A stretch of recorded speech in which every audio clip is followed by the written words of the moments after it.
President Maithripala Sirisena, addressing a meeting held in Polonnaruwa, stated that the instructions rendered by experts in the field had not been adhered to during recent disaster management activities. The President stated that natural disasters will be prevented through the establishment of a special commission with foreign funding if needed.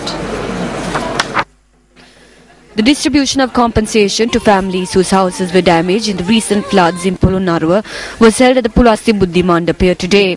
Compensation was distributed among families from 393 households destroyed in the floods, as well as to 1,034 families whose houses were damaged.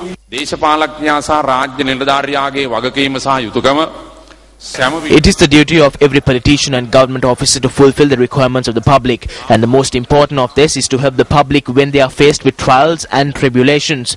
After observing incidents that occurred in the recent past, I came to realize that the reports published by experts in this regard had not been taken into consideration at the time. Specialist reports had not been implemented. In some cases, the situation had been studied and examined, but the relevant decisions pertaining to it had not been implemented. We will extensively examine this under a specialized team and then take steps to protect the public from such calamities.